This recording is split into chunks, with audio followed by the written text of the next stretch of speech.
picking up where we left part 2 of our list of things that we want to focus on this video, made by our VIP channel out of the Online Cash Apprentice course. We already talked about lots of things. If you haven't seen part 1, definitely check that out first. We did all the stuff that is green there, or like mostly, also a little bit of this. I'm going to make this green too, but I will keep it in mind to talk about a little bit. Overbluffed, underbluffed spots is, I think, one thing we definitely want to focus on the next 30 to 45 minutes. Blockers, unblockers will always play a role. I think I can cover that. And maybe a spot how to find the perfect bet sizing. That's pretty good. That's pretty good. So yeah.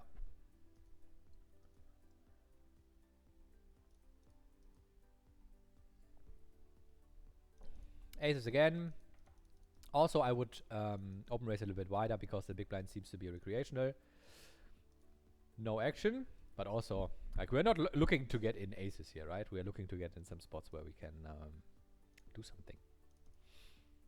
Where we can learn something, where we can... big dong player. So here's the thing. This is probably not an open, but I'm still going to do it. Just for the sake of... I can also size down. I should size down with the send a little bit. But yeah, I want to play against him. I want to be a little bit more wide. So yeah, really huge 3-bet, so pretty easy fold. So yeah.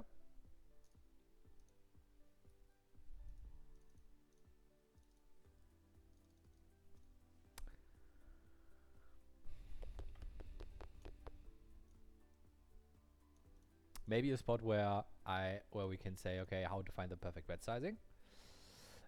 Pretty bad turn card.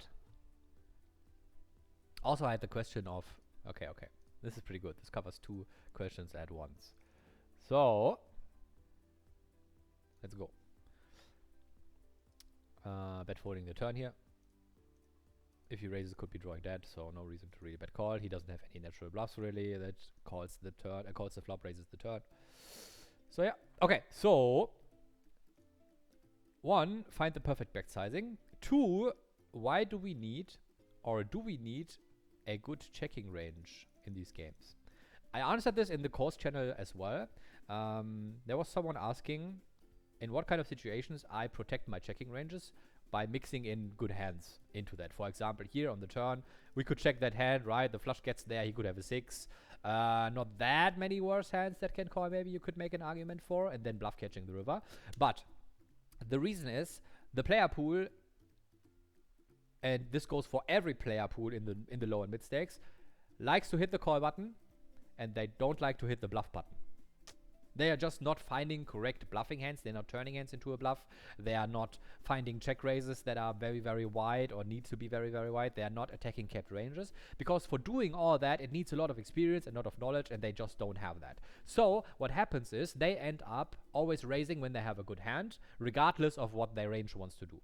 They're always overbetting when they have a good hand, regardless of what their range wants to do. These are all things that you are getting behind if you play more hands in these kind of stakes and these kind of player pools, and you can make a whole list of where people are under bluffing and where people even might be over bluffing. But what people cannot do correctly is bluffing, finding correct bluffs. What they always do is hitting the call button. So what I'm doing is I'm always betting my strong hands, and I never give a single, can I say that on YouTube? You know what I'm trying to say, right? I never give a single quote-unquote shit or fuck about my checking ranges. To be not protected. If someone gets behind, I do not have protected checking ranges and tries to exploit me for that, kudos to him. Very, very good player. And if this is one player out of, I don't know, the player pool of a few hundred, then he deserves every single cent because he worked pretty hard for it. But the majority of players are not going to do that, so don't worry about that. Protected checking ranges are nowhere near anything you should focus on. You should focus on betting, get betting as thin for value as possible, getting called by worse hands, let them make mistakes. This is where the money's at, and not by checking and having a protected checking range to not get exploited when people are over bluffing. It's not happening anyway, so you don't need to have any kind of these stupid checking ranges. Bet sizings always coming from, what do I do? From the nuts and strong hands. Queen 6-8, he has a lot of strong hands. He has 8-6s, he has ace queen pure.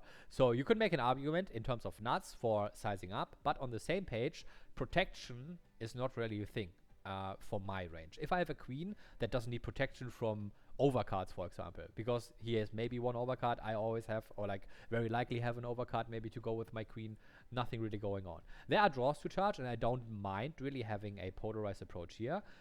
Polarized means having a big sizing and checks, but again, having checks, protected checking ranges, yada yada yada. Range betting on these kind of textures with a high card will always work well. Be more careful with 6-5-3, be more careful with 7-8-9 type of boards where you could be drawing that already with your one pairs. And they have an advantage maybe in 2 pairs and straights. This is where you really want to have some checks. And basically almost all other boards just go for the range bet. Even if you are not sure what to do, start with range betting and then go from there. In single race pots in position, you should have, you should have a c-betting statistic that starts with a 7. Not always open raising this. I think there's no fish at the table. Rolled a 13. All right. It hurts. It hurts my heart a little bit, but I think, yeah. So yeah, this is where it goes. Start with a bet and then go from there. Will be pretty good. Pretty hard to make a mistake. Hello, 310. Calling here. Yeah, have to get it in here. If he jams, it gets really, really bad. But yeah, big sizing. So usually I don't do that much raising here. But if people pick big sizings when they can go small, usually indicator of a good hand. So I want to play a big pot.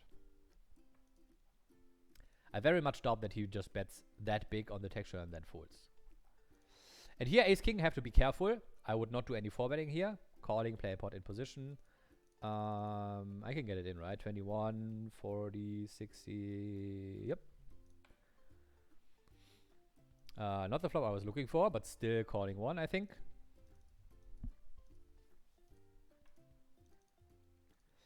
Yeah. Also have kind of good blockers. I block the queen twice with king, queen of diamonds and ace, queen of spades. Man, we're getting good hands here.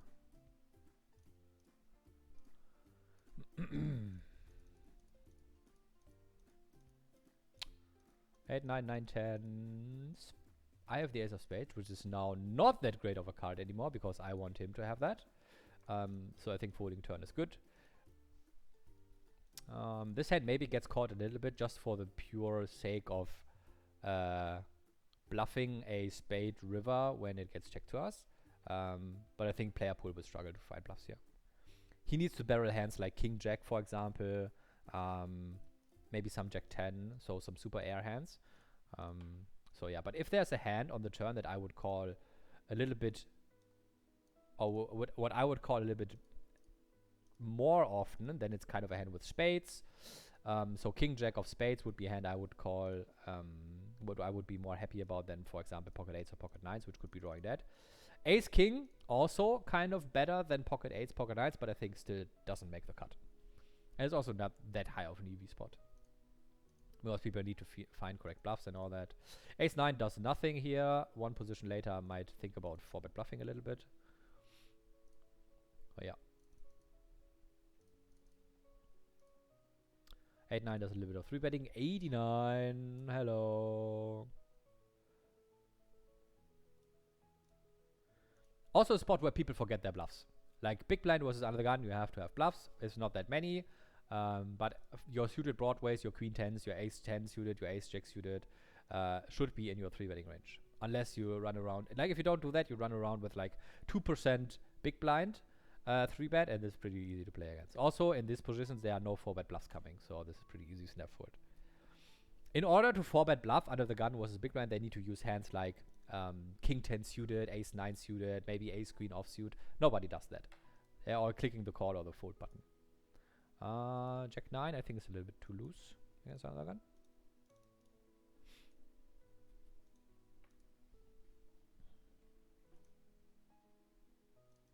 So yeah, definitely talked about some underbluffed spots, especially when it goes for preflop. Hello! This looks like a 4-bet fold. I mean, if 25 big blinds is your standard sizing and you already know you're going to 4-bet fold, do it a little bit less. Save 2 big blinds.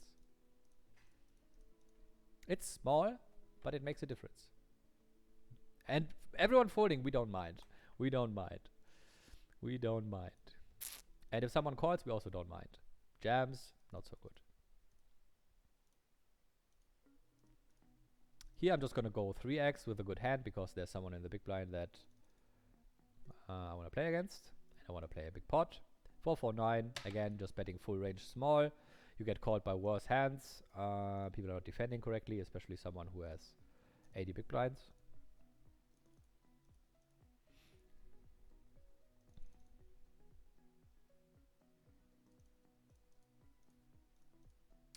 I'm going to squeeze here. Again, this is a little bit of a shorter stack. He calls all the suited Jack X, King X hands that he's also calling to the squeeze. So yeah, this is a good squeezing hand.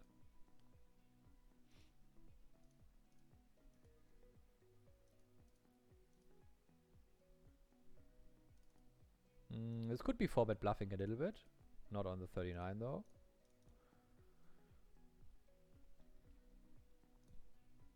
And if we talk about bet sizings to master, I'm just reading that on the side.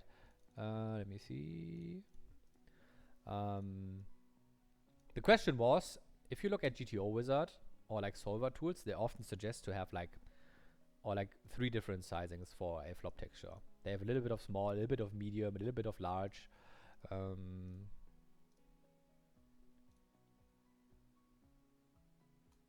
have 5 high. I'm gonna try to steal this. Or do we want just to simplify to 1-bet sizing? And the thing is that I do not like, I'm gonna try to do something here, about GTO Wizard is that it always gets you 3 sizings or 5, and you can never simplify to just 1. And this is something that GTO Plus can do, this is something that PioSolver can do, this is something that Mongo Solver can do. You can always simplify your strategy to 1-bet sizing and then see if it works, and then learn that one sizing, and this will be complicated enough. So this is what you should do. You should never be in a flop situation like this one. Oh yeah, I have 25%, I have 50%, I have 75, but 4-5 suited could go into 25, could also go into 75. Maybe it goes into check. Like, who's going to execute that perfectly? Play 1 sizing, all my hands small, done. Life easy, right? I bet every single hand I have, and the sizing is small, so I don't have to worry.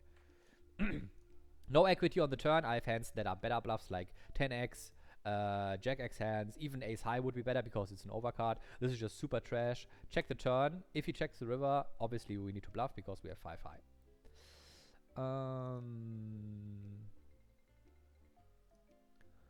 And now we bet something that we would bet with to fold out a 9. And if he check calls a king, check calls a queen, fair enough. We're targeting a 9 here. That's a pretty bad call. But doesn't matter, because if we do it correctly, then he will obviously lose a lot of money against our value hands. 4-5 suited, as we talked about it, if you use a 3-deck sizing, fold these hands more in under the gun.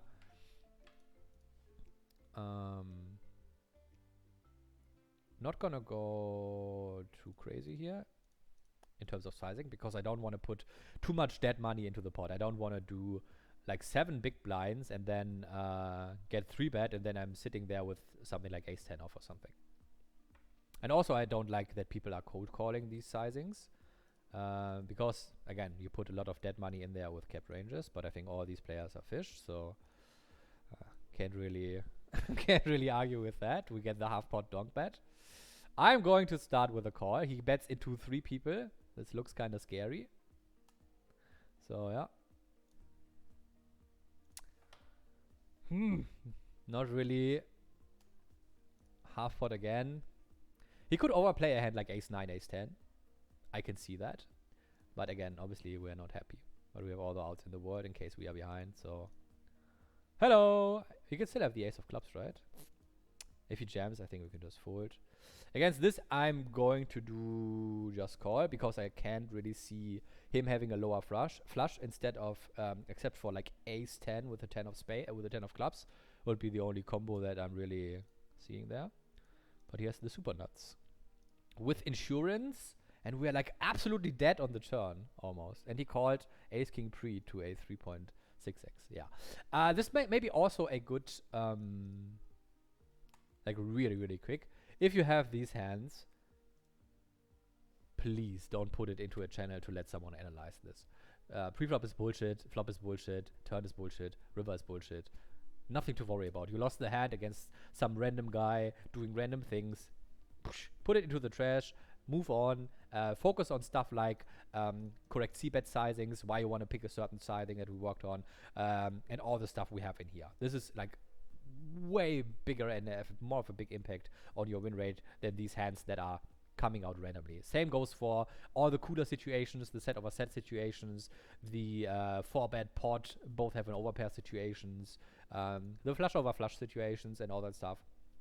Do not worry at all. Check from time to time, maybe if cards were switched, if you play different, or if there's something that you could do better, obviously. But these are not the spots you want to focus on for getting a better poker player. These are the spots you focus on when you cry in a Raise Your Edge Discord channel, and we don't like that. Don't like that.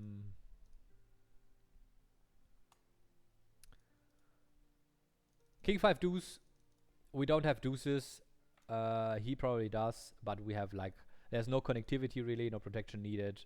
We have all the good hands in the world, so easy bet small with full range. Even though our hand kinda would like to check.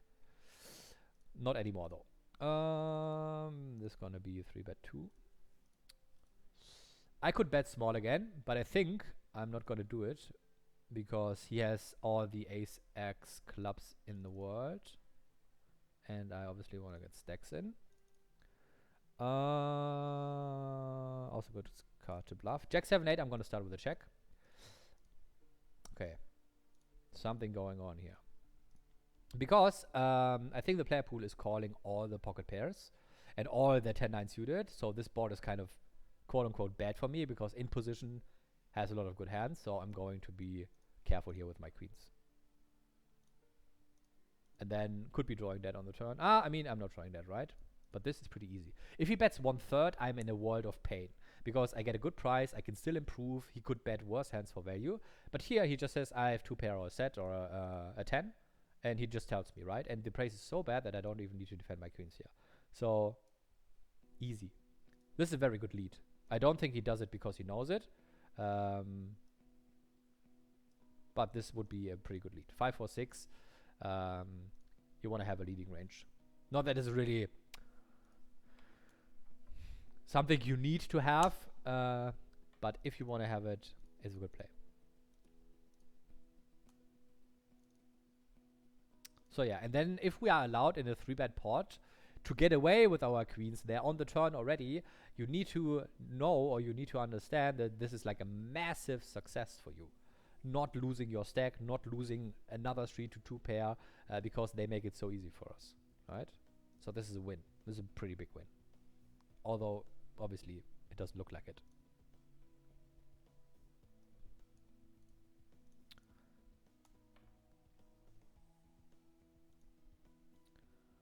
Alright, anything I really didn't cover. I did this. Yeah, focus on 1-bet sizing, always. For the flop, river can, okay. River, sometimes you can have 2. But again, for post-flop, I wouldn't do any randomizing.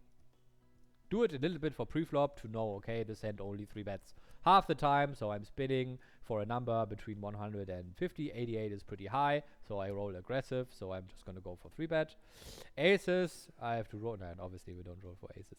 But you get the point, right? No post-flop randomizing because it makes the decision for you. We don't want to do that. We want to use our brains to make decisions and not the randomizer. And for pre-flop, to keep your frequencies in check, I don't mind. You can do that. For example, the under the gun 5-4 suited that you only want to play a little bit. Like, how many times do we get aces today? And why do we not have like already like 5 stacks in here? Doesn't look like Rex. Doesn't look like fishes in there. No action at all.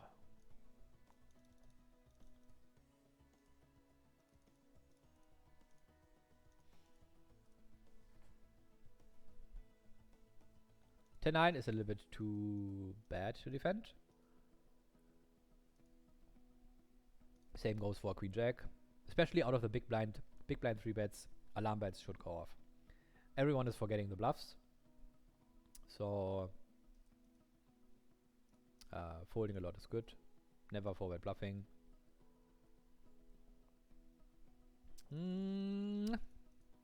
Okay.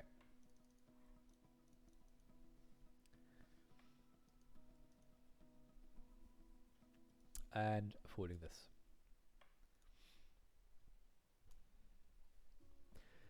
These pocket pairs, especially out of position, you don't want to call too much. Reason 1, pretty bad playability. Sure, you could stack aces when you flop a set, but if they 3-bet like 9s plus and you start calling all your deuces to 7s, he will have the same idea, right? He will try to make a set too. And if you both make a set, then you will always have the worst set. So that's kind of annoying. So call these hands just a little bit. King 10-6, he never has kings, he never has 10s, he never has king 10 suited. So he's pretty capped. That means range bet for us and take it down.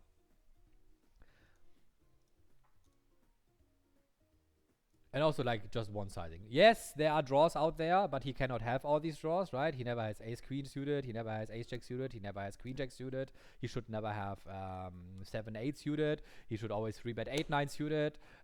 So he always, like, he's super capped here. So, and that means just small and go for it.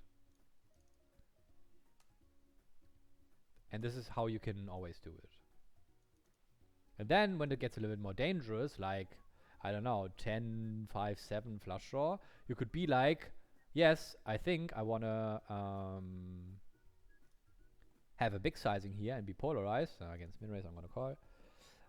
And check raise the flop. And then you could go small anyway, because you know that people are not playing correctly against it. 10, 10, 7 shouldn't really be a check for him. So lots of ace highs. Small doesn't make sense. I could do overbetting. I can also do check raising. And now I'm not bluffing the river, and I'm also not c-betting my king jack. I think ace high is 0% going to fold, and he's not checking back a hand like queen high. that went well. So yeah, king jack just checking to showdown here. No equity, no overcards really to bluff with. So yeah, and to any reasonable sized bet, I'm just folding the river too.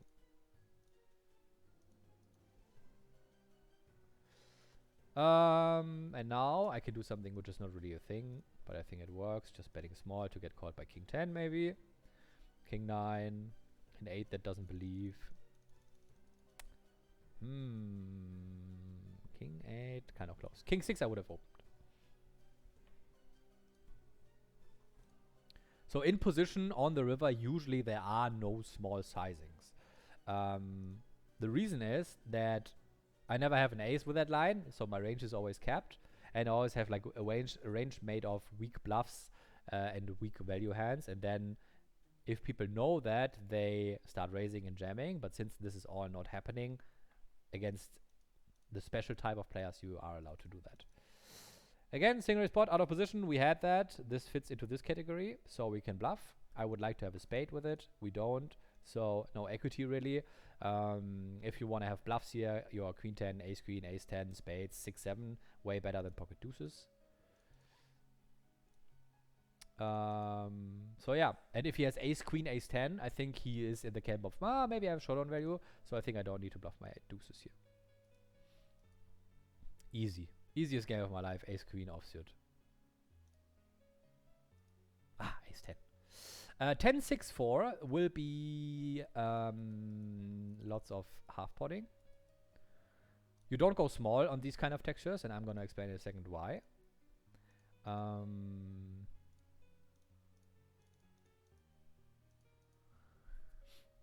this is very, very, very, very good turn card for our range. Obviously not for our hand, but he basically never has a king, except for a little bit of ace king. He never has, like, it's very hard for him to have king queen suited when we have two queens that blocks king queen suited, especially with a big backdoor flush draw.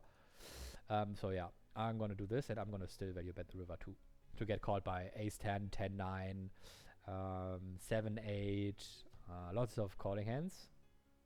And if he has a better hand, he will tell me. And for order to me to get jammed on here and be in a world of pain is when he turns a 10 into a bluff, when he turns a 6 into a bluff,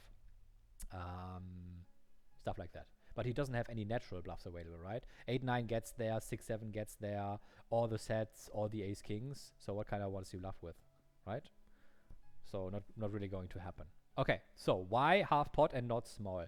The thing is, on 10, 6, 4, first of all, the cutoff has more sets than you. He has 4s, he has 6s. You don't have 6s all the time. You never have 4s. 10s you both have.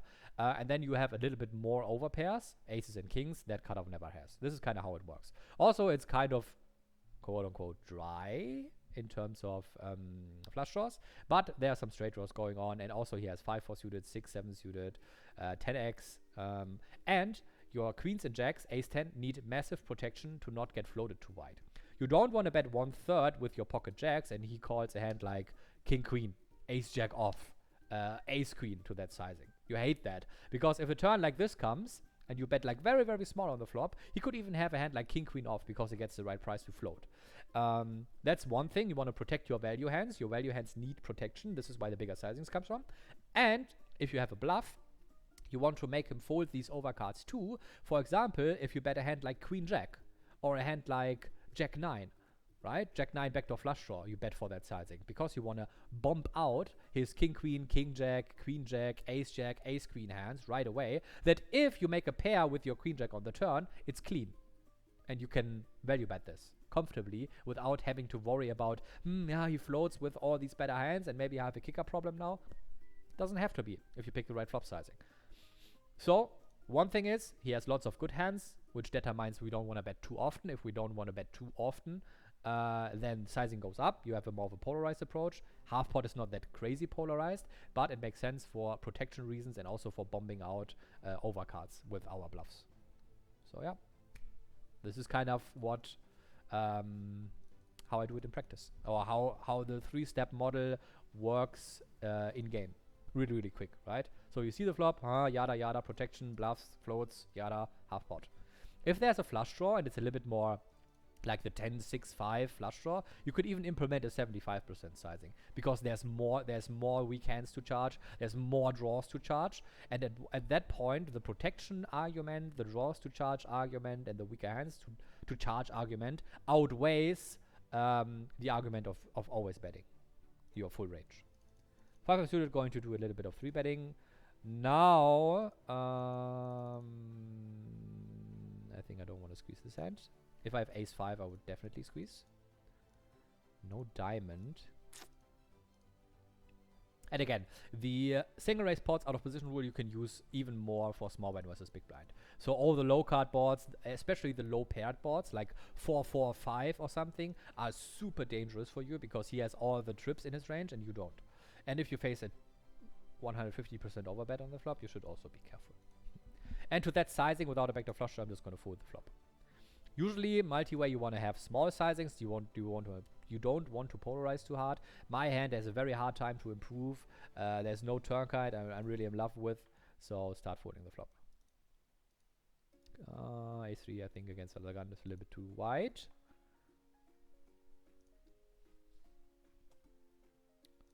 No.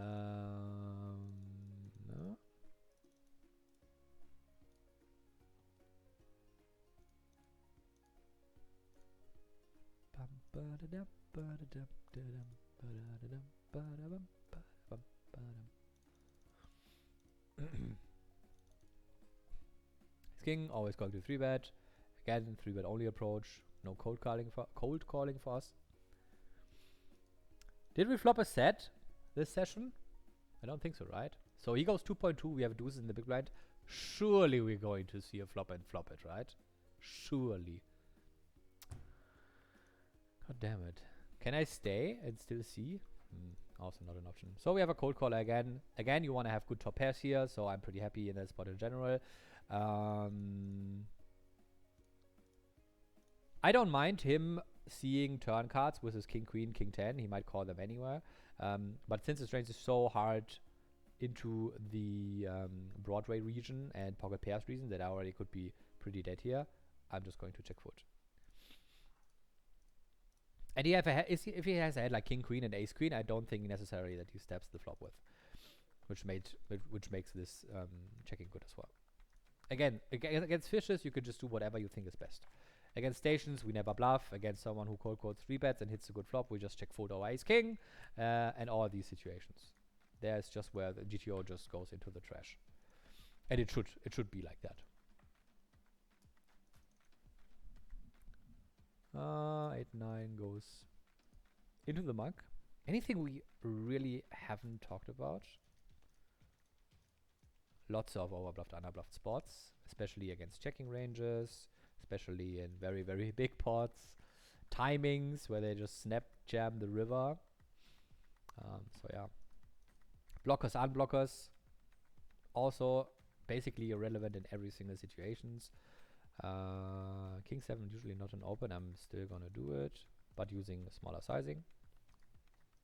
Because I have trash, because I have trash, because I have trash. And now I'm gonna check for the flop. In position, monotone boards, you can just range bet. Small blind versus big blind, as we talked about it, different. Because I have so much of these hands in my range, if I start betting everything, it gets really, really bad really, really quick. Especially, I mean, there's a difference between the boards, right? So Jack 9-7 is different than Deuce 4-5. Deuce 4-5 is like way better for big blind than Jack 9-7 is. 3xing out of the button into a short stack seems kind of scary, but still. Again, no connectivity really. There are some gut shots. No protection needed for our value hands. We have all the nuts in the world, so easy range bet.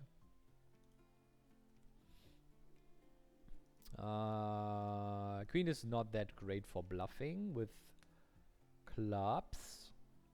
I have hands like 10-9 that I need to bluff now. I have hands like Jack-9 that I need to bluff now.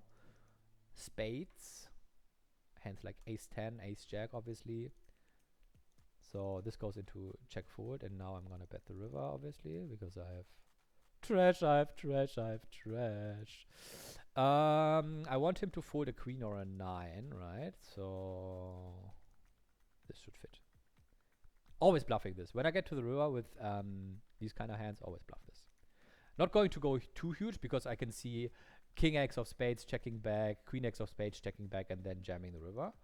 And he has basically no bluffs available unless he turns a hand like King Jack off with the Jack of spades into a bluff, which could be, but also pretty ambitious, right? So the key point is more than you have to bluff that river to some degree in order to not get too short on with like hands that are 100% losing.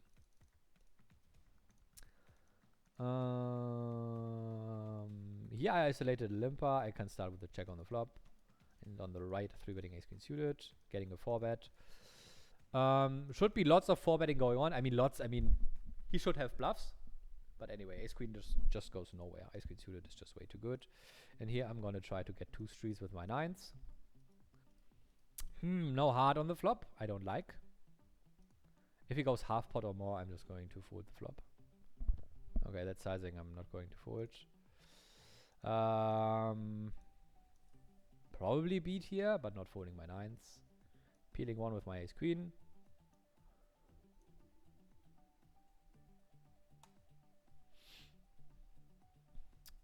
The good old ace king limp call. Min raise turn. Good. So yeah, I think folding the turn looks good to me. King queen would be his only bluff really. So yeah, I think this looks good, right? Price is kind of good.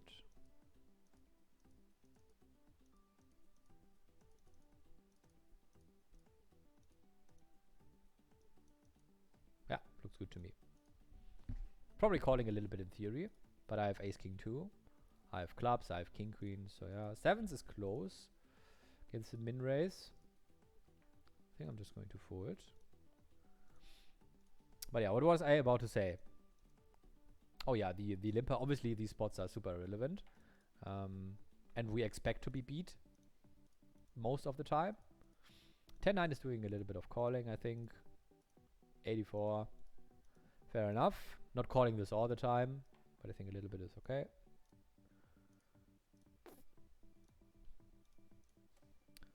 Having diamonds is not that bad, I think.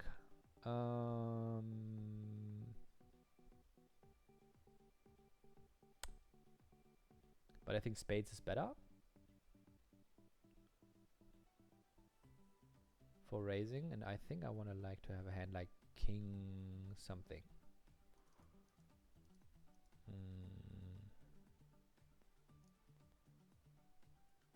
I think I'm gonna still do it. I think spades want to be my bluffs, but okay, let me try to get my flush to showdown here. Yeah, if it checks all the way down, I'm not folding a flush to a single bet. There's just no way. Nice hand. Good bet. Jack 8 going to open. So here the thing is, my hand doesn't have too much equity, but blockers are pretty good. I block queen 10 suited, I block queen 9 suited, which would be 100% 3 bets, button versus cutoff. Not saying that the player pool is doing that, but if they do, they do it. And I also block 10s and 9s, which are continuous for him against my check raises. However, I was debating with the 10. The suits are obviously kind of good, but the 10 and the 9 might not be great, because if I plan to check raise the flop and barrel off, I want him to fold a hand like pocket 10s, pocket 9s along the way, right? And then me bluffing with a 10 and a 9 in my hand is not the greatest idea. So this is why it's always blockers and unblockers, because both play a role. My blockers for having diamonds and blocking the queen are pretty great, but my blockers for his folding range are pretty shit. So this is why I'm debating the flop, if I want to use a hand like 10-9, or if I want to use a hand like king-jack of diamonds, which has the same blocker value like king-queen and queen-jack, also kings and jacks.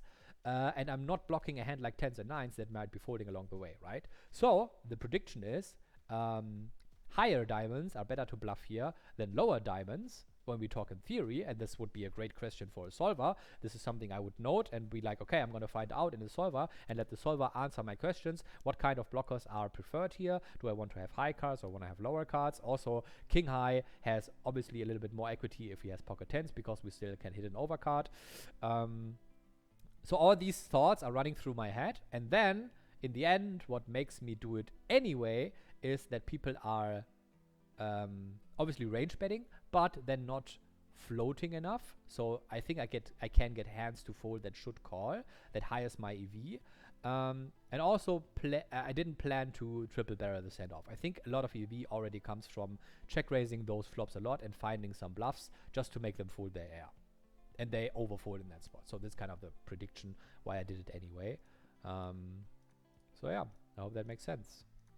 Man, lots of complicated stuff in this video. And we're playing NA25 and have that deep conversation about blockers, unblockers, and solver theories. 3xing here because of the short stacks.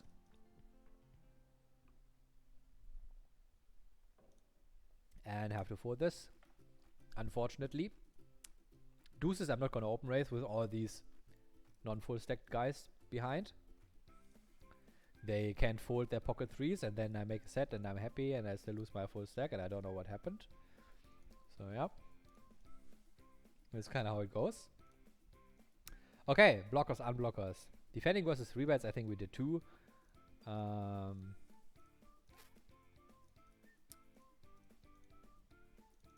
think we did, right? Yeah, we had some 3-bet pots. Half pot. He should go small. Already tingled something. Obviously, top pair is not going anywhere.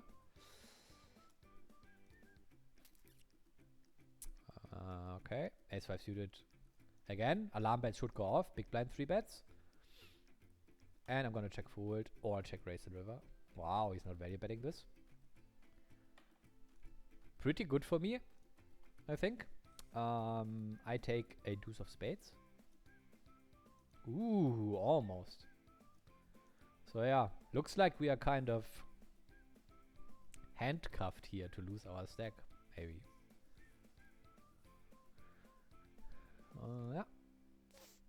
And I'm not trying to not lose my stack against ace king here. I'm trying to win the most against kings, queens, maybe draws. And maybe keep bluffs in. So yeah. 6 reduce again. Okay, this is awesome. Now he never has an ace. Now he maybe has queens, kings that he wants to bet again, and maybe he's bluff catching now. Aces need to always check here. This is a terrible flop for us. So yeah. And if you check calls a better ace, then so be it. Don't think they do. So yeah, never check raise here. You need to be very careful when you have like all the sets for suited and stuff like that. If he overbets, I'm folding the turn pretty easily. And if he doesn't, I'm just calling. Okay, this looks good. This looks like we could be ahead. And he also, it's pretty difficult for him to have bluffs available. I just hope he has king queen at this point. Nice. Then this looks like fives. I think this is an overplay. He wins against my ace high that I check calling the flop anyway, so you can just bet flop check turn and then go to showdown. Ace high. I have pretty good blockers. Again, this is kind of the same spot. The same spot as we had before with the paired board. With spades, I want to do it. I block ace-9 suited, I block 9-7 suited. I don't block hands that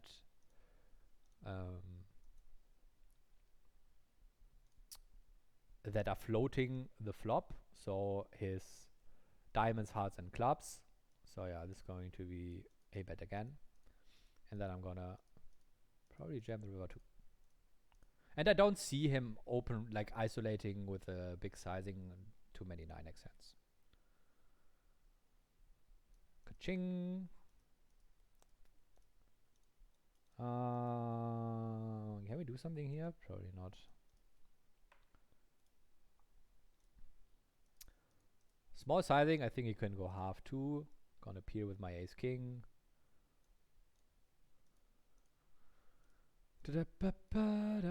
Always these super dry boards where they have such a hard time to find bluffs. Ace queen, ace 10. Ace 9 with a gut shot. I think calling again is fine. And now we are doomed to lose our stack if we are not ahead.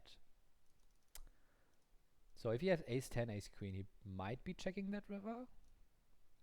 What do I want to do? Do I want to jam? I have 0 bluffs in practice. Like there's no way I have bluffs here. I maybe have 6s that I turn now. that would be like the only candidate really. If he has a hand like ace queen and checks the river and then always calls the jam, then jam is obviously best. If he never has an ace, then jam is not like the greatest. But yeah, I think the reason is why we want to jam is that he never checks a better hand on the river to check call. Or like very unlikely or very rarely. And this is kind of where we want to try to get the most out of his jack X, kings, queens, ace 10, ace queen type of hands. I think this is kind of it. I don't know why the music stopped, but we're also like more towards the end of the video. So yeah, last few hands. Queen jack. Okay, queen jack double. We're gonna finish it here. Always rebetting this. Ka-ching. Here we have to fold, unfortunately. Always rebetting, always calling a 4-bet. Although not that happy on NL25. Might start folding. Yeah, when did we see a imposition 4-bet on these stakes? That is a bluff, right? I think you shouldn't be folding this in GTO environment. And I think I won't, since I'm making a video. I think if I'm playing these stakes, not being a coach, not making videos, shit, I could lead that. Then I would be folding. He should jam some ace queen off, some ace king now. I could see that sizing. I could lead that because I have 10s and 8s and queen 9 suited a little bit, and he doesn't. Small. We are going to go broke anyway. We have a straight draw, a flush draw, a top pair. I'm trying to get called by ace king here, maybe some ace queen. So yeah. And now, yeah, there's half pot left. I'm jamming this for value. He sometimes has ace 10 off as a bluff. If he doesn't believe, he maybe calls ace king. If he has a better hand that didn't bet the flop, so be it. But I'm always greedy here in terms of value betting. He has weaker hands available that he can call with. If he checks an overpair on that flop and now is tanking with it, then so be it. Then I think we still did everything right.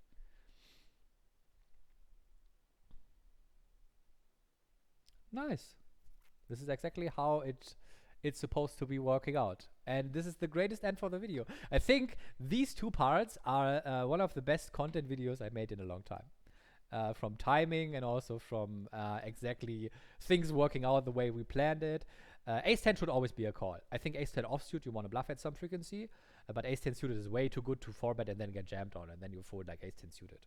But yeah, the thing here is, or the big takeaway is, you should always go as thin for value as possible when you can find weaker hands to call and not try to. I'm not trying to lose and to not lose my stack against ace jack and check the river. I'm not trying to not lose my stack against pocket aces that check back the flop. I'm trying to get calls from these ace 10 hands, from maybe ace king, from all the random hands that he can have, which are obviously not that much, but they are there, right? So if I'm not sure what to do, I'm always going for the thin value bet instead of trying to avoid the cooler situation, if that makes sense. I hope this helped. If there's any questions to anything out of this video, make sure to put it in the Discord. Other than that, I hope you enjoy the incredibly nice weather that I have here right now. Have a good day, have a good crushing month, and yeah, talk to you guys soon. Bye-bye.